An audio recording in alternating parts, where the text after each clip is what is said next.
Hello and welcome to From Our Perspective, Two Therapist Moms and a Mic. I'm Claudia Glassman. And I'm Katie Truax. Hello. Good Hi. afternoon. Today we're going to talk about intuition. We are. Let's do it. This is such a great topic. What made you, this was your idea, what made you come up with this idea? As most things, I think it's the conversations I have in a given week fuel a lot of these ideas. And I have found that recently there's been a lot of conversations with people about like little comments like, well, I don't know how to follow my gut, or I second guess myself all the time, or I'm always looking for like external feedback from those around me to make sure I'm doing the right thing. Yeah.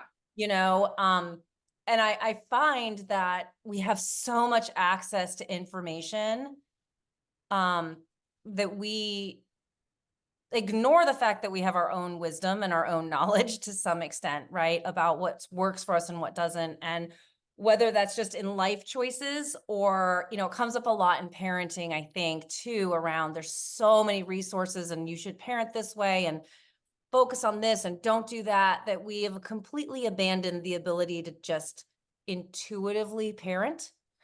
Yeah.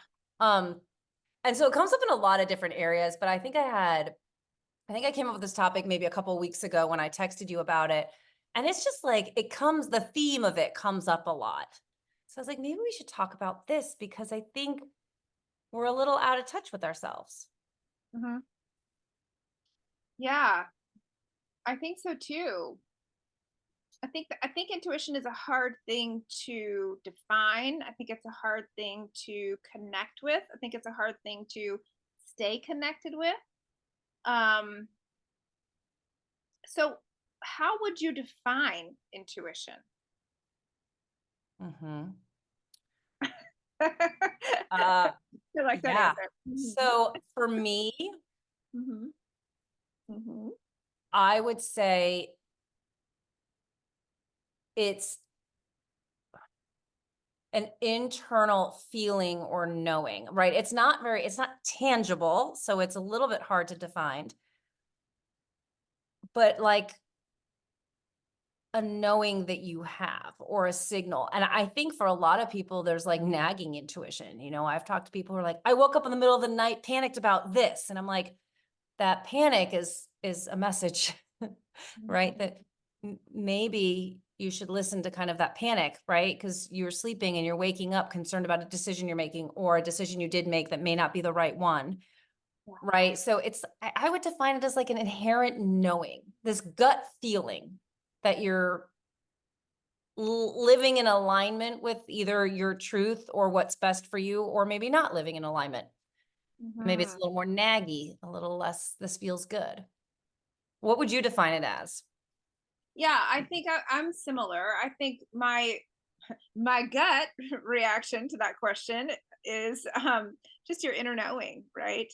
And I tend to believe that it's also kind of like where you know our spirit is, like our soul is, like what where we connect to like our higher power or like our highest self, Mhm. which I think by definition, right, it's not easy to define. It isn't concrete, it's not tangible. um so all those things, I think that I was raised Methodist, and in the Methodist tradition, right, when Jesus ascended into heaven and sitteth at the right hand of God, right, he sent down the Holy Spirit to live in the hearts of the believers. And I think for Christians, that's intuition. Mm, It's that energy, that spirit of like um truth, if you yeah. will, right? Truth with a small t or a big T. Yeah. Yeah. Right. It's almost like a knowing or a knowledge that does not involve your cognition or your brain. Mhm. Yeah. Yeah. And sometimes, right, can our cognitions and our brains, we can get in the way of it, can't we? I mean, yeah.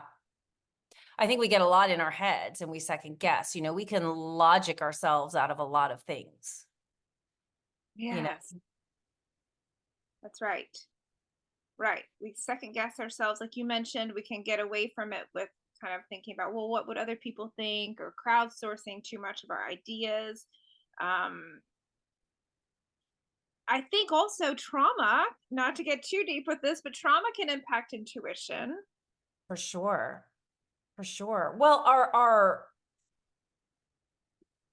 experiences impact intuition. I think we were talking about, it might have been an episode or two ago, and we were talking about the way our emotions get dismissed. That might have been last episode, actually. We're talking about feelings, right? And they get dismissed when we're younger sometimes, right? Don't feel that way because X, Y, and Z. You shouldn't feel sad because, and right. And it's meant kindly, but what happens, right, is I think with every instance like that, we start to doubt how we feel or Mhm. what we know to be true, right? My feelings are hurt. I feel sad. Someone tells me I shouldn't. Oh, maybe I shouldn't. Maybe it's a me problem. So with every time we are, I guess, invalidated potentially, I think we drift a little bit further from our intuition. And I do think it's work to get back to it. Right? Yeah. Because we're getting messages that our gut instinct, how we innately feel or respond to something, is not the right way for whatever social norm we're breaking, right? Right. And now I've separated from that. And now you sit in my office and I'm like, what's your gut telling you? And it's like, I don't know, lady. I don't know. Right? Because we've drifted so far away from that. Yeah. And I think like Yeah. the judgment piece of it, the judgment of others, is a huge reason why I think we separate from that. It's like, I know what's right for me, but what will people think? And now I'm in my head about it, talking myself out of whatever the decision is, or whatever, path I'm trying to go down. That's so true.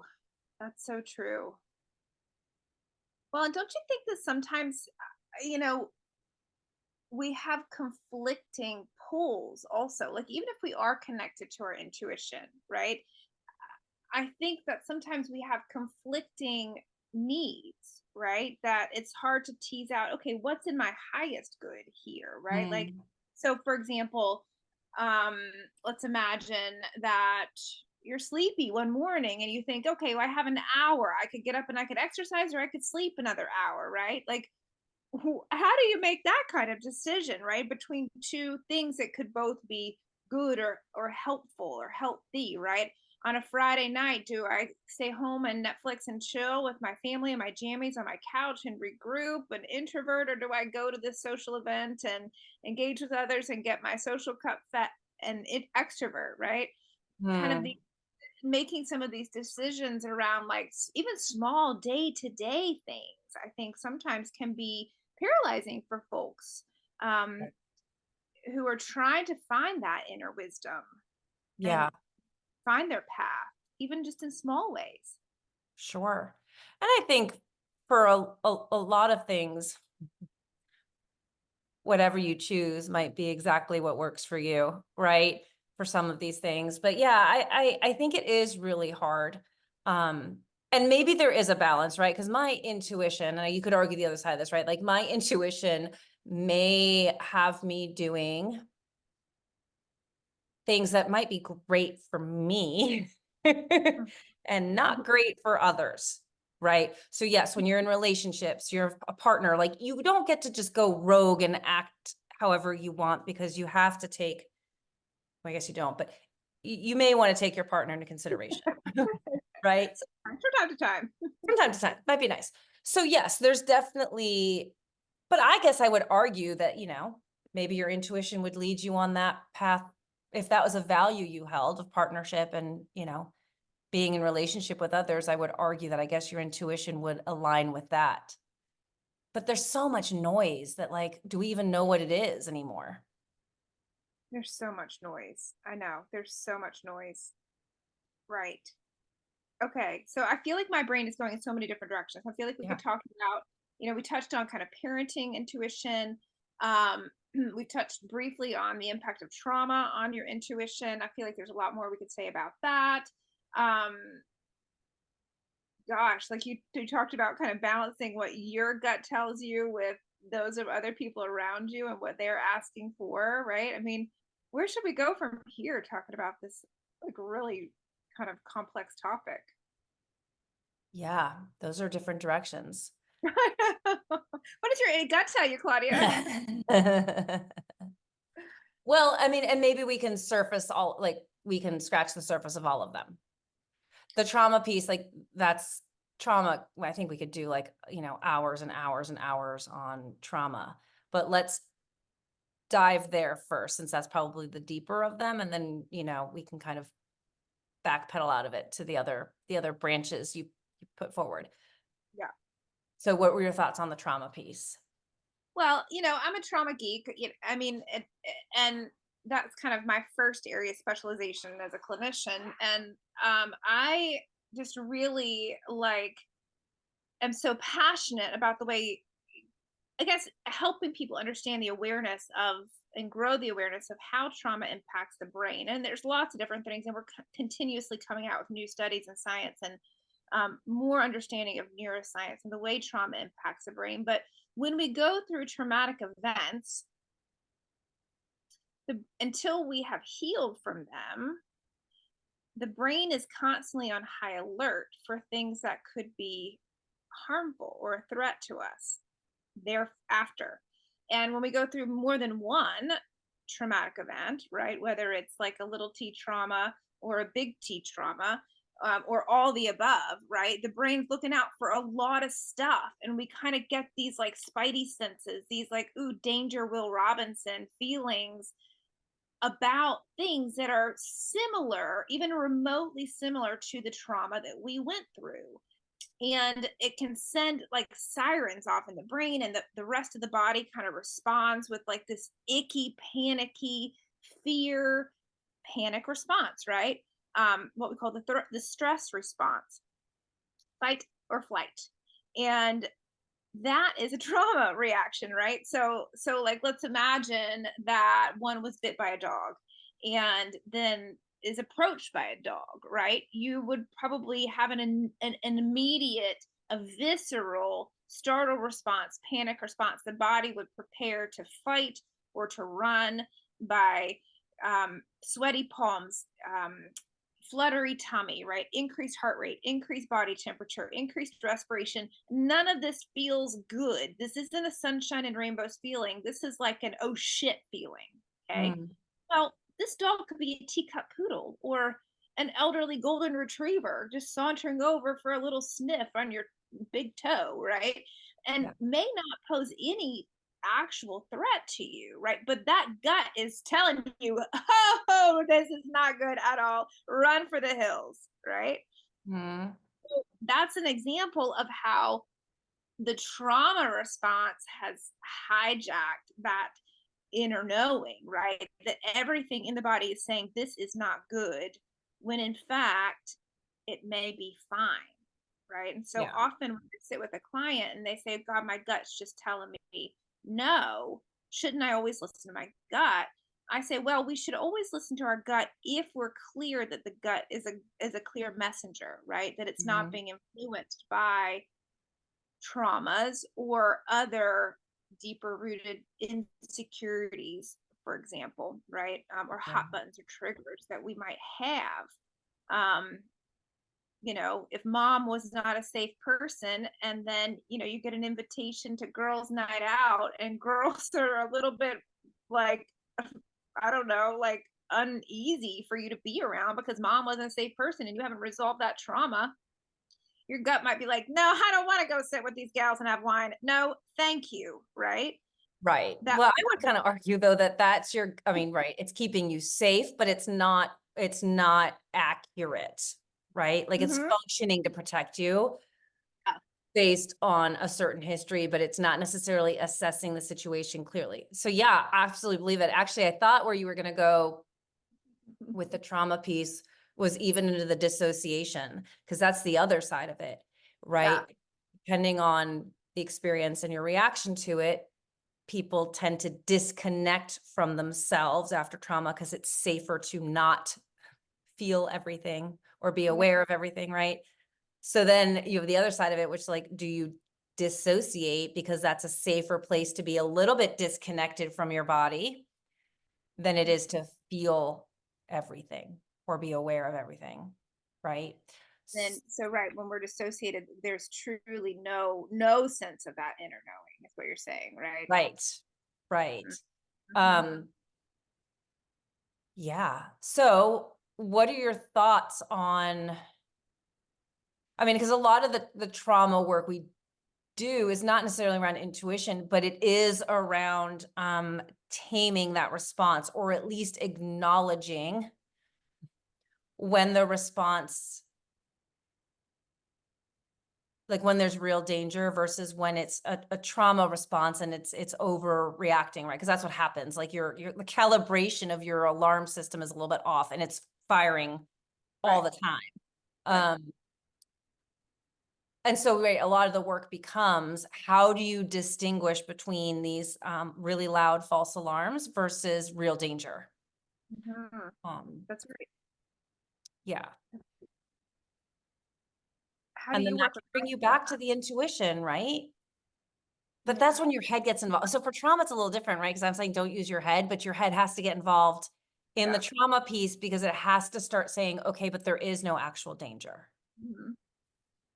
Yeah. Yes, and, not to be too cliche, but that's where good therapists can come in to help you with that, right? Because that can be maybe impossible for one to tease out on their own. And now, yes, support, insert wise guide of any type, perhaps, right? Whether it's a really good coach or mentor or preacher, teacher, or even best friend or spouse to say, okay, this is what my gut's telling me. Do you think this is of my highest good, right? Or is this my own shit getting in the way here, right?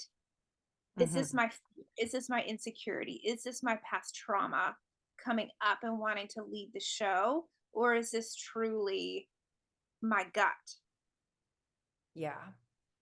Well, It's a and I gut. think It's that's a the gut. key, right? Yeah. Because trauma, past experiences, other people's opinions, anxiety, fear, insecurities, that's all part of the noise too, Mhm. Right. right? That's just more noise, just it's internal noise. Yeah. Yeah. Yeah. So I like to talk to people about this idea of getting clear, right? I mean, if you think about just that word clear, there's nothing there. There's nothing in the view. There's nothing in the lens, nothing in the window pane. It's clear. And Mhm. when we're clear, we can tie into our intuition. Yeah. And I think that different people have an easier job staying clear than other people do. Mm. Some people, I think, nature and nurture give them an opportunity to be very, very strong in their sense of self and their belief systems and their identity and their direction. And Mhm. other people are more easily influenced, I think, by the noise, Mm. or may just innately have a less clear sense of some of those things. Yeah. Yeah. I think so But too. And I think it's, I think we say like quiet the noise, get Mhm. clear, like just do it. And it is Right. not, that's not easy because we all live with a lot of noise. Mhm. Um, and I think to some extent, it's, I don't know, maybe we have like information overload Mhm. that makes us have this like analysis paralysis, where we can't make decisions, we can't get in touch with our gut feeling about something, or we override our gut feeling because our brain has a more logical argument. And that's the other thing, the conversation I've had recently. I was talking to someone and it was like, well, my brain's telling me this, my gut's telling me this. And I was like, yeah, your brain can out logic your gut left and right because it's got like facts and on paper, this looks good. Yeah. It doesn't mean it fits for you. It Mhm. just means you can justify why you should ignore your gut, right? Or follow it, whichever way, because we can use our brains in both ways.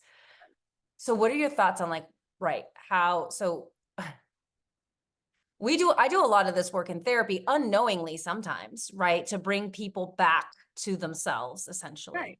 and their own Yes. knowing. I don't even think I ever verbalize it like this necessarily during sessions, but to become more self-aware in general, and your intuition is just another part of that, right? So what are your thoughts on people that are not working with someone? Like, what are some strategies to kind of bring it back? Because whether it's parenting or anything else, you can read 1,000 books on how to parent. Oh, I know. And I think about this generationally, and listen, I don't want to get into if every generation parented well or not well or whatever, but at some, like on a very fundamental level, we are biologically wired to have offspring and keep them alive and well and raise them. And I think we question so much because there's research on this and science on this and so we don't do anything instinctively. Right. And, and I've talked to parents who, for example, did cry it out for like sleep training. And I don't want to get into that topic because that's a whole nother podcast. But, and I'll have parents say to me, like, I was in tears at the door and Right. every part of me wanted to go in there and get my baby. And I didn't because I needed to sleep train them. But even in that moment, every part of you wanted to scoop up that kid and you ignored every part of you because some book said this is what you need to do. And again, I don't want to get into the validities of should we not, like that's for a different day. But even in that tiny moment, Right. you went against like every part of you. Yes. Had you picked them up, it probably would have turned out okay too, like eventually they'll sleep. Maybe a little later, but right. So, but like we do that in so many ways. Right. So how do we Well, like quiet it? What do we do? gosh, oh gosh, oh gosh. Help us, Katie, cure the problem. Just kidding. Well, you know what's interesting, and this is gonna. I'm a bit of a radicalist, I think, and I think that the older that I get, the more radical I become. Hmm. Um, and now let me caveat. Okay, I'm also an introvert. I'm also very strong-willed, so that's my personality. But the longer I'm on the planet, the less noise I desire. Period. I have a very small group of people that I engage with personally, um, who I let into my brain, as far as knowing my thoughts, my feelings, my struggles, my questions, my day to day things that come and go for me or for my family. Um, and I really personally minimize my exposure to media and to social media. And that includes books, magazines, television, music. I'm very, very choosy about everything that I consume with that. Mm-hmm.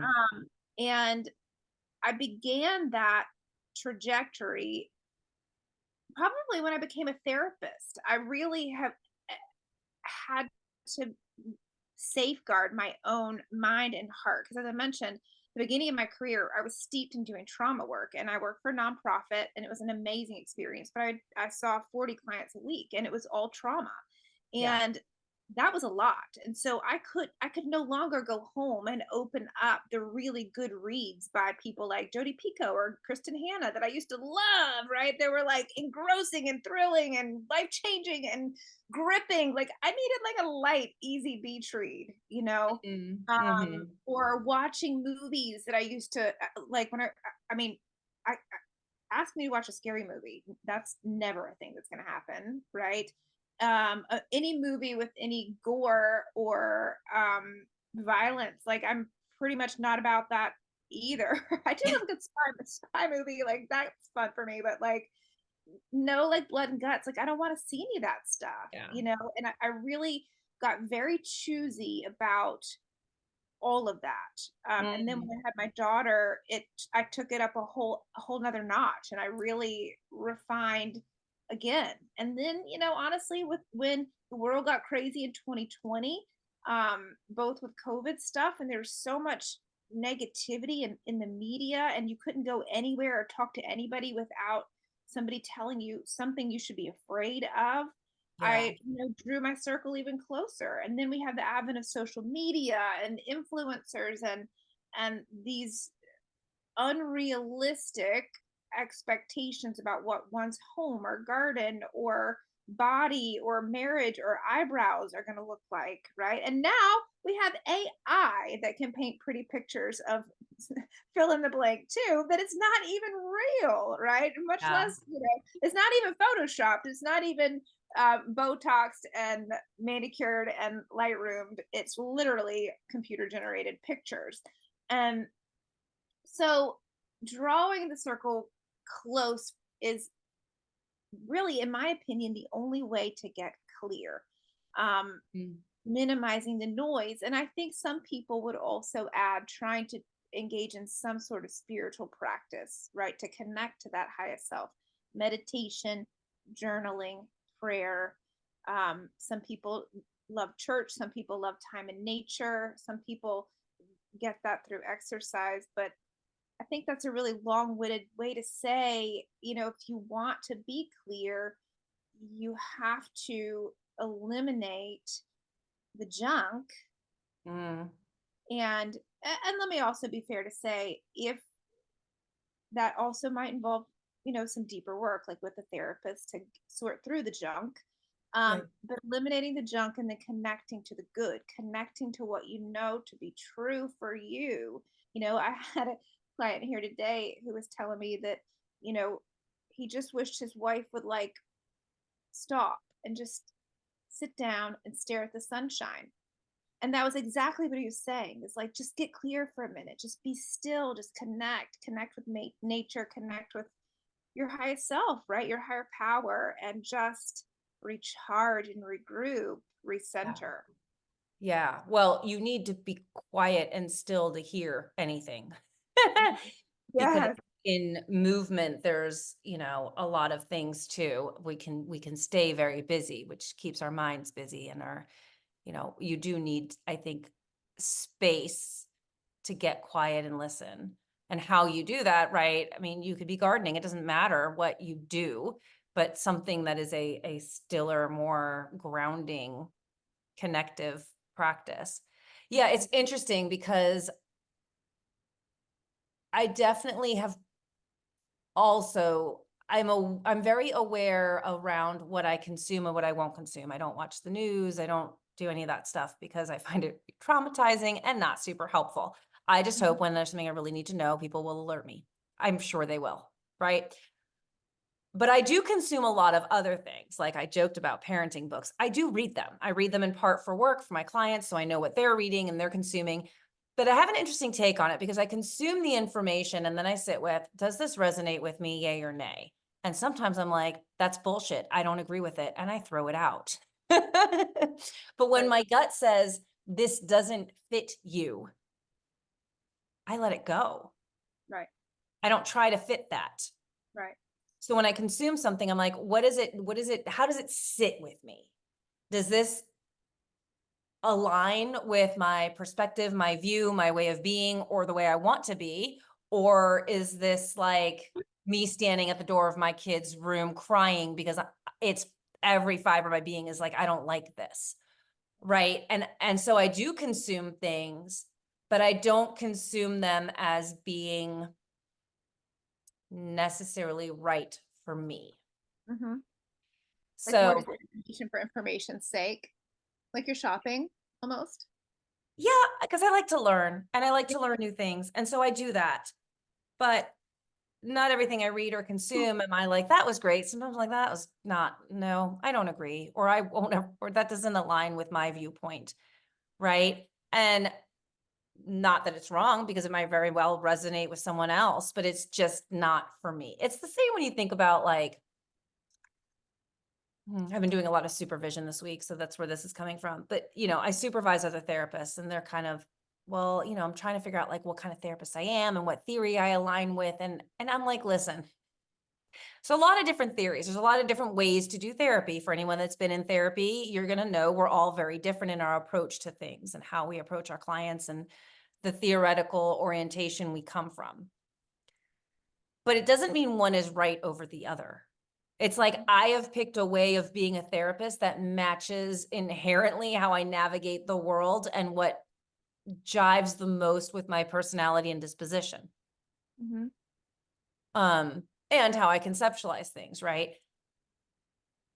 I kind of just picked the one I match already, and then I just let the others go. They have a value, right? Just not for me because they didn't feel natural to me Right.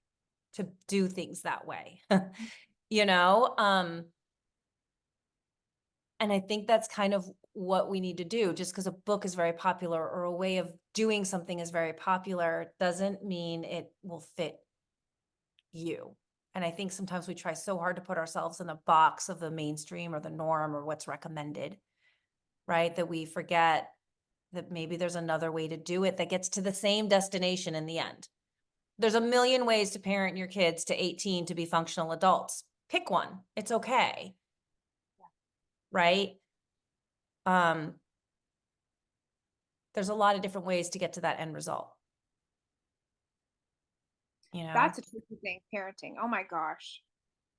Don't you think that's so hard? Because not only are you responsible for your own life, like it's one thing to like try to listen to your intuition around like, oh, like who should I marry? Or what business should I start? Or should I buy this house? Or how do I define my theoretical orientation as a therapist? Right. But when you start talking about like parenting, like you're raising other human beings, man. That is some hard shit. Yeah, well, because not only do you have life throwing curveballs at you, you've got your own kids throwing curveballs at you, right? Like, how do I navigate this? But I think this is the thing, right?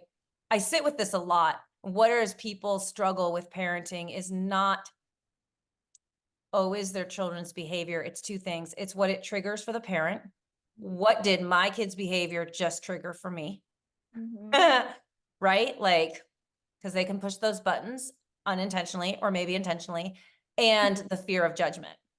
I mean, I remember being in Target years ago, and my youngest has a very strong will, still does, and very strong lungs. And she never cried. She would just scream bloody murder. And she was maybe 3 years old. And I didn't buy her the Barbie she wanted. The rage from this little person who had a no thrown at her was insane. Again, she doesn't cry, she screams. She sounds like she's being murdered. Now, at this time, Mighty Oak Parenting exists. I'm blogging, I'm coaching parents, and my kid is screaming her fucking head off in the middle of Target. While it out. The cashier, and I'm trying to, in my mind, I'm like, oh, stop. But I'm trying to be calm and I'm taking my deep breaths. And the cashier's like, can I give you a sticker, little girl? My child. No! I'm like, unless you're going to buy her the Barbie, just let it ride. Right. So everyone stops and looks at me because again, she doesn't have a normal cry. She sounds like she's being murdered. Okay. I pick her up because she physically will not leave the store without the Barbie. So I scoop her up. I carry her in my bag out the door. And the entire time I am acutely aware that people are staring at me. Now, I am sure some jerkwad is in there being like, that mom, she needs to just spank that child, which is not how I choose to parent. Although tempting in that moment, not going to lie. I probably had a bunch of people staring at me going, I've been there.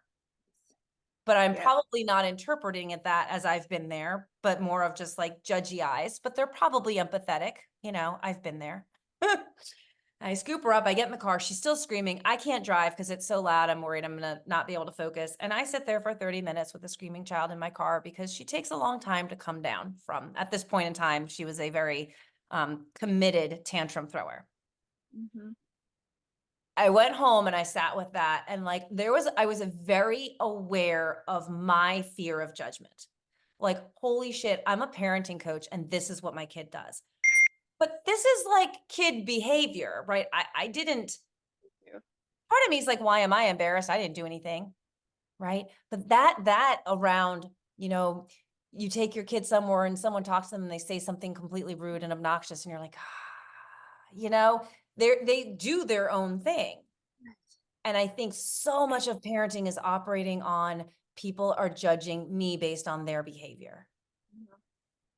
I don't, maybe someone in there was like, wow, that mom's keeping it together and handling that really well. Maybe someone was thinking that, but in my mind, nobody's thinking that. Yeah. Everyone's like, that parent, she has no control over her child, right? I've had to get very clear with, I don't fucking care. But it's not easy. I'm still aware of judgment, right? Like I'm still human. I don't want to be judged. I don't want to be evaluated. But like, again, that's that piece of like, but this is in alignment with how I want to raise my children and what I value and what I think is important. And if you don't like it, I can't help that. Right. And like, do I know if it's going to work? No, I'm still on this journey. We shall see how it all pans out, right? All I can do is take my knowledge and my intuition and incorporate it to do the best I can. Yeah. But my kids are their own people and will make their own decisions as well that I'm not in charge of, right? But I think that's why it's so tricky to sit with parenting from your gut Mhm. in those moments because I was triggered and aware of judgment. Right. And that combination can make you throw all of your, ideal parenting techniques out the window and take a very different approach. Yeah. But that's a me problem. Like that's not my kid problem at that point, right? Like that's me being derailed. Yeah, that's Yeah. right. But Right. that comes into play all the time. It still comes into play for me. My kids will still do something where I'm like, come on, seriously, now they're older, we can have these conversations. But I mean, it's still something you deal with when you're like, I can't believe my kid did that or is acting that way, right? That's right. That's right.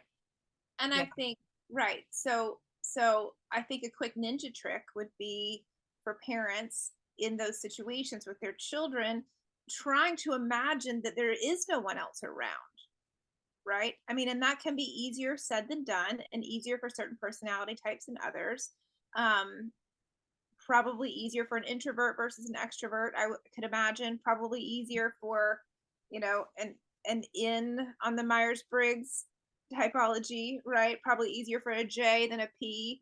I'm a big fan of Myers-Briggs, but this idea of draw your mental circle and that in those moments, right? Put your blinders on, draw your mental circle, stay focused on you and your child and the steps in front of you, getting through the checkout, into the car, home Yeah. safely, the traffic, right? And like not even considering, right? And any moment, right? Leaving the park. I mean, I don't, I'm sure I had target moments. My brain tells me I must have had to have had target moments. I do remember park moments. I remember literally throwing my child over my shoulder like a sack of potatoes, as my grandma used to say, and carrying her out of the park because she was wilding out, right? And being rude to other kids. And that was a hard phase, so hard, right? Because not only am I acutely, I'm so embarrassed with my kids' behavior and the fact that yes, I'm a therapist and I'm trained in this stuff, and she's not listening to me, and also, but she's being rude to other children, and I'm like, oh my god, like not only is my kid being a little jerk, but she's being a jerk to others. Like that's not how I Mm. want to raise a human, right? Yeah. Remember that. So I'm kind of going through my own parenting intuition crisis right now. Can I talk about that a little bit? Let's. Okay. So this is something that has been, I was going to say that's new, but I'm realizing as I've reflected on this today in preparation for this podcast and wondering if I might be able to bring it up. It's kind of been simmering Ellie's entire school career. Okay. And this is about her school situation. Cliff Notes version, my child love preschool. I mean, couldn't get enough of it. She started young because she needed a lot of entertainment and engagement and activity and socialization and just ate it up.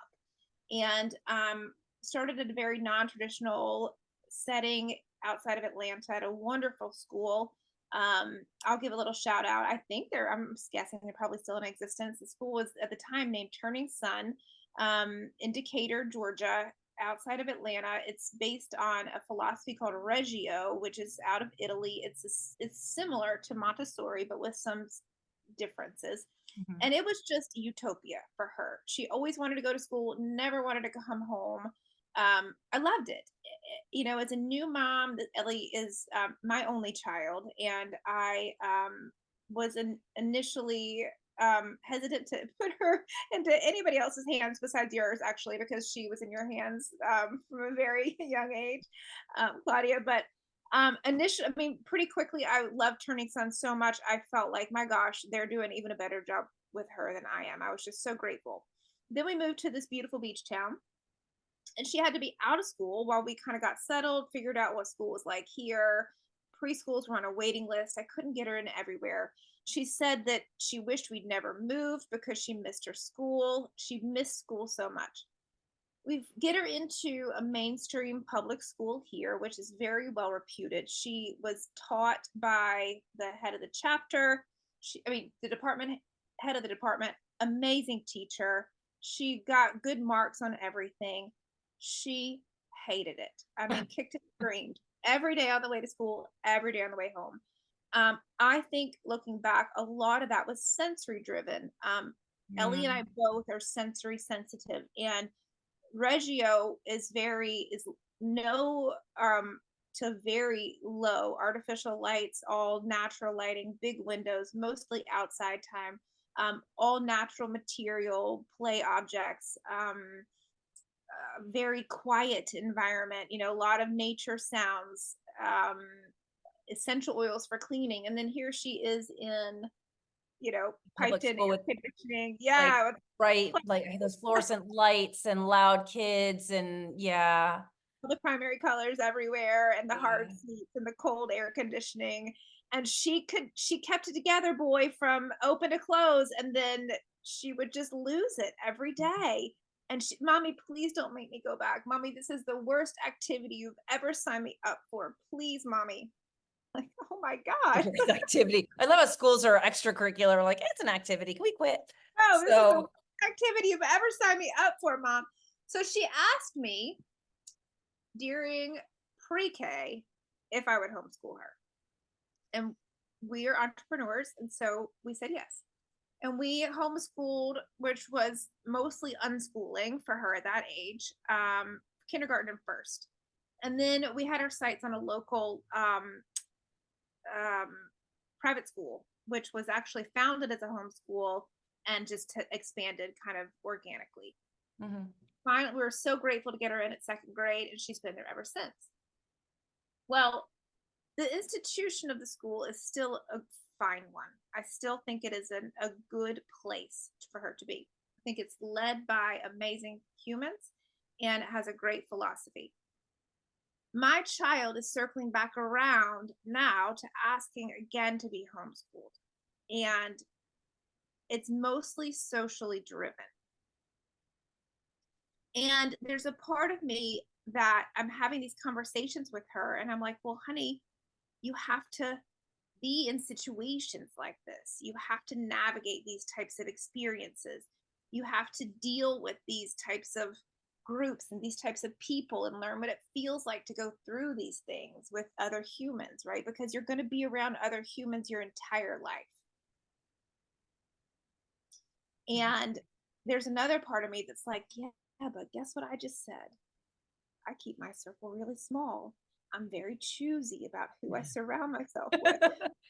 who I, who I hang out with, how I spend my free time, what I consume. And here I am telling my kid to Deal. deal with it, Okay. right? Yes, I hear that argument, Okay.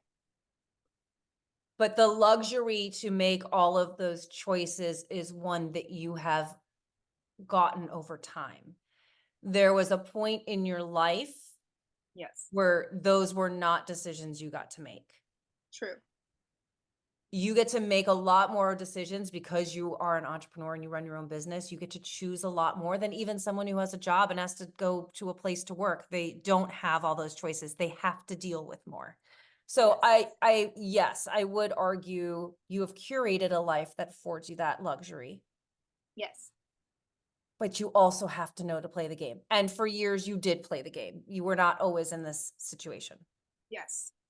So there is a skill in, I think, being able to play the game and withdraw and Right. finding that balance and that looks different for everyone, right? Finding that balance. So I hear what you're saying, but I also think there is a value in it because she has a lot longer of this game to play for now until she can create otherwise, I guess.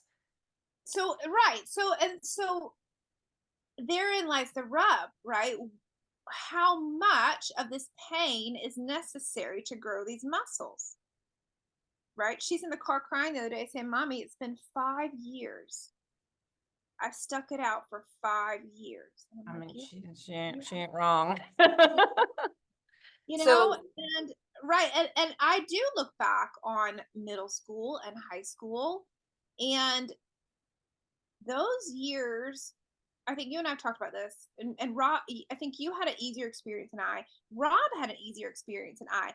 I had a terrible experience in both middle and high school, right? So, okay, let's go back. Is this trauma or is this my intuition, right? But my brain says this: if I could have had a mother and father who listened to me saying, I hate this. I feel terrible every single day going to this building. I feel terrible in my body. I feel terrible in my spirit. I feel confused. I feel overwhelmed. I hate this experience. Could you listen to me? Could you be with me? Could you keep me home? Could you teach me? Could you find me alternative experiences that felt like maybe it fed my soul, mhm. right? Could you find me people to surround myself with that echo the goodness and the values that you want me to have, right? Could I spend more time in nature? Could I spend more time pursuing my activities, right? Would I have had a more fortified experience as a young adult, right? I believe if I look back, if I had had what she's asking for, I would have been better off than Mm, the time that I spent learning how to quote play the game. Right now, I will say too.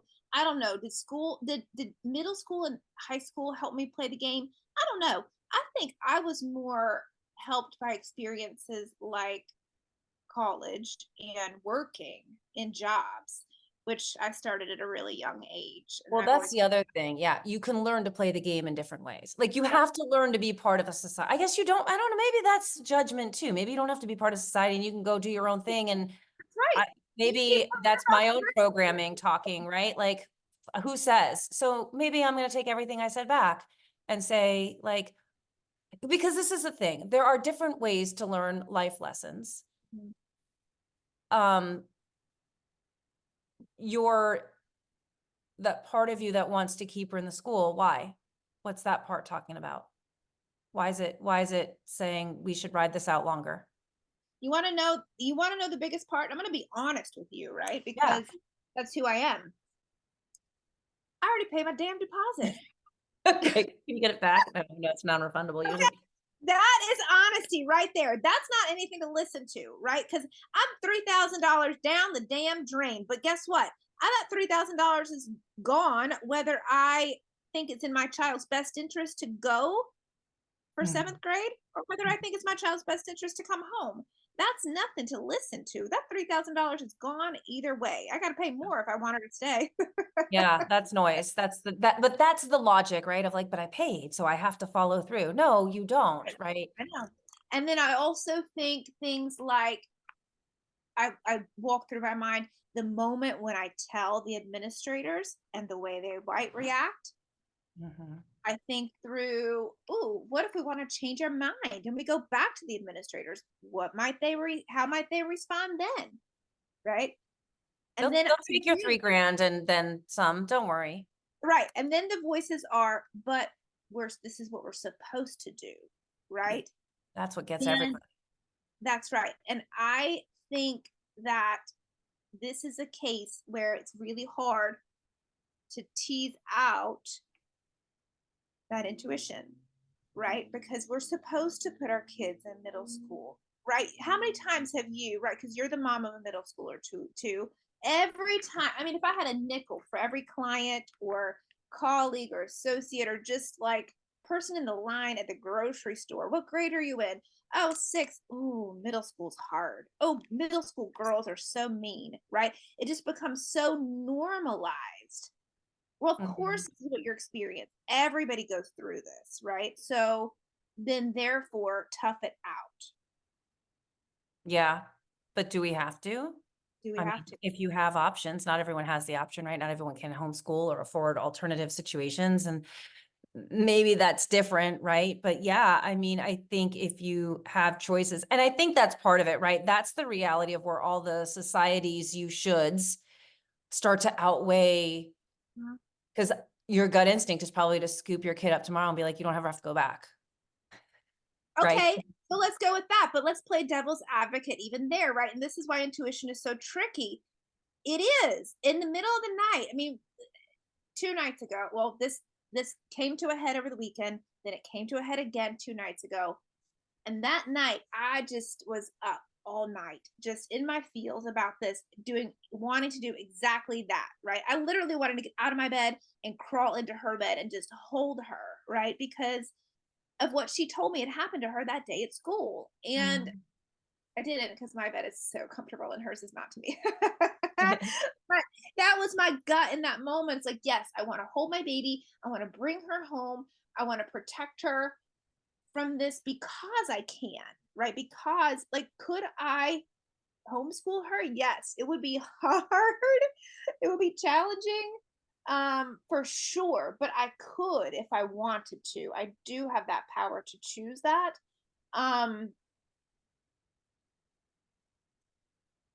but in that, right, is it always in our child's best interest to protect them? The answer to that question is no. It is not always in our child's best interest to protect them.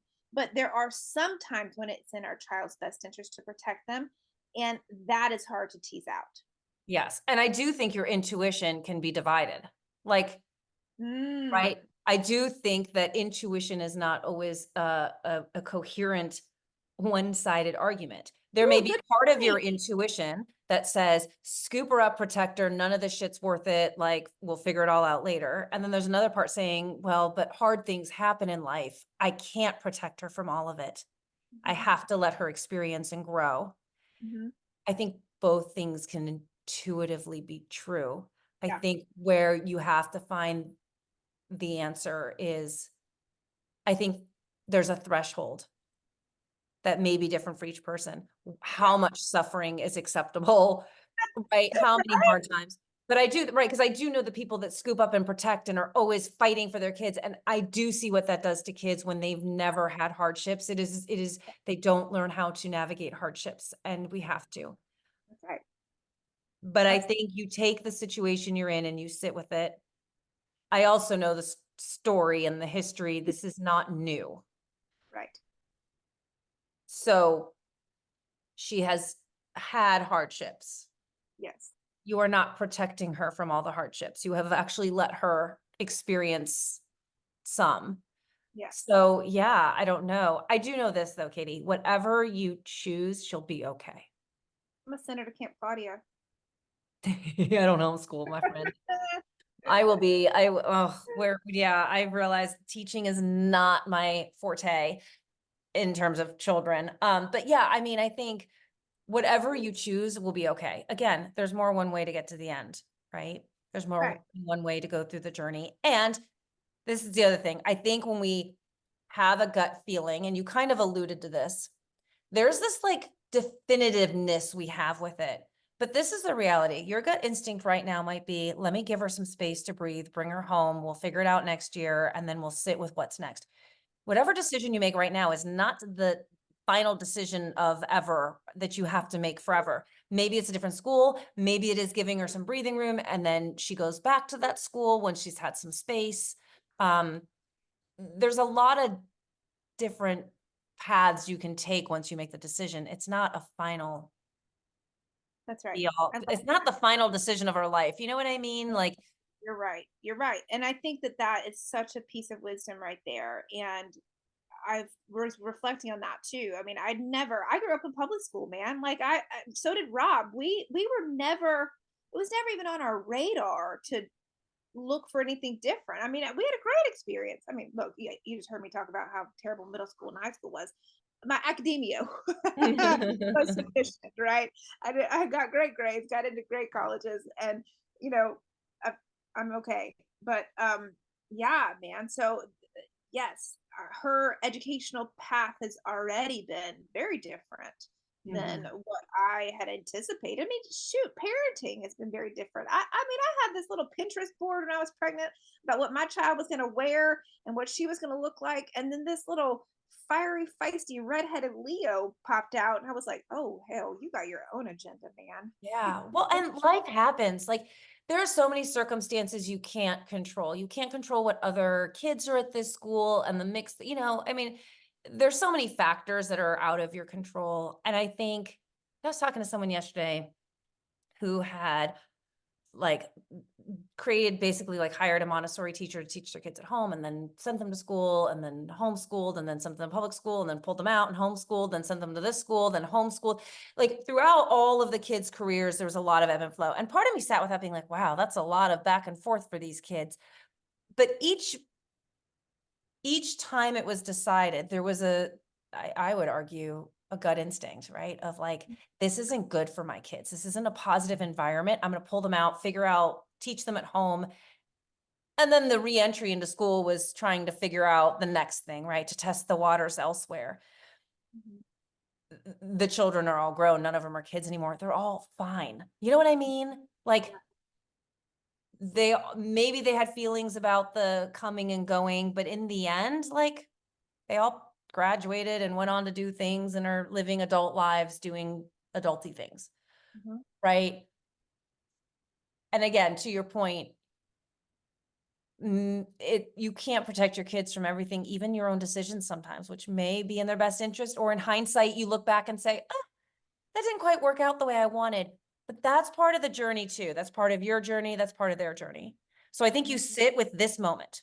Like Yeah. again, buck the future, forget the past. You sit with this moment. What are we faced with in this moment? And what is my core telling me to do about it? Mhm. Mhm. And you can always change your mind. And you can always, your core might change its own mind a year from now. Maybe your gut a year from now says, now we're going to public school again. I don't know where it's going to go. Yeah. Who knows? Right. That's right. But it's constant assessment. Mhm. She has her intuition too. This isn't the place for me. This is the place for me, right? This is where it gets complicated, especially in parenting, because it's not just what my intuition says, it's what my kid's gut's telling them, Right. right? That's You right. described your experience at school. Every part of you did not want to be there. That is like a big get me out. But as a kid, you don't always have that luxury. And I didn't have that. My family didn't have the. There was no choice. There was absolutely no choice. It was a dual Yeah. income household. There was no choice for private schools. There was no choice for homeschooling. It was public school or skip, which I did. I Mm. anyway. Hmm. Yeah. Yeah. Yeah. I mean, Okay. here's the other thing, right? Whether you follow your intuition or whether you override it with your cognition, which we also do a lot. I am a firm believer that any decision you make in this moment is the right decision in this moment, based on what you know to be true in this moment. Ooh, I like that. Say that again. I can't. Okay. Any decision you make in this moment is the right decision for right now. Even if it turns out being like, that was a bad idea, you needed to make the wrong decision to learn to listen to your gut next time. Or you needed to make the wrong decision, the decision that didn't have the outcome you hoped for, I guess I should say, in order to learn something from that moment. Yeah. Yep. To get to the next Take step. it as a growth experience, course correct. Yeah. We're very rarely as stuck and trapped as we feel. We may not like all our options or our alternatives, but there is usually alternatives and options, right? So I don't know. I think I would, clear the noise of the 3 grand that you're going to lose, clear the Yep. noise of the judgment of administrators or whatever their opinion be, or other parents or whoever, Yep. and sit with, what do I feel like my kiddo needs in this moment? Knowing that what they need in this moment may be different a year from now. And Mhm. maybe a year from now, you and I have this conversation and you say she needs something different. Go find it. Fine. That's right. That's right. And I love that because yes, that is and that does also require staying clear, right? Always reassessing. And when I think about when I parented her when she was little and when I rarely do I do parent coaching, but when I do, I'm always helping people figuring out, okay, Mhm. what is this moment requiring, right? Does Yeah. my child need a little bit more of this, a little bit less of this, right? In this moment, knowing that, like you said, life is just a stringing together of moments. And if we're connected in this moment to what is being required of me, what is being asked of me in this moment regarding what my child needs, right? And Mhm. that comes down to your values, what you talked about in several podcasts ago. What kind of children do you want to raise, right? What three words would you want to use to describe them when they're grown and say, yep, I did it, man. Look, my kids are X, Y, and Z, right? How do I get them to be there? Um, and making decisions based on that. And same can be true for extrapolating intuition outside of parenting again to make it more broad, right? What kind of life do I want to live? What kind of legacy do I want to leave? How Yeah. do I want to be perceived by others? How do I want to perceive myself? How do I want the people who are the most important to me, right? My spouse, my children, my best friend, my mom, my father, whoever that might be, right? How do I want them to describe me? Mm. And those sorts of things can help us navigate when we don't know what our voice is or when the voice is divided or conflicted, right? Yeah. Yeah, absolutely. And I think, right, finding moments of stillness and really checking in, because what I also know to be true is, I navigate the world too, and I often just go and Mhm. plow through my day. Yeah. But when I take a moment and I say, how do I feel about this? Hmm. Oh shit, there's a pit in my stomach about this. I don't think this works for me. This doesn't feel good to me. Like on a really stupid level, like someone's like, hey, do you want to go do this? And you don't, and you say yes. And as you're getting ready to leave the house, that pit in your stomach's like, I don't fucking want to do this. But I Oh, committed, here I go, right? Stupid example, right? yeah. And then you go and you have fun and you can say, okay, it wasn't so bad, right? Because again, nothing detrimental happened. But that part of you was like, I really just want to be in my jammies tonight. And I said yes, right? But when you really tune in, just do a quick body scan and say, what am I feeling right now? Oh, that like I do have a pit in my stomach when I think about this, Right. right? Or no, I feel really good when I think about this. Mhm. Um, And that's such a good point too. And I just want to tell you that my Mac's about to die. So if no I worries. dip, then We're also, I think at this point, boring our audience.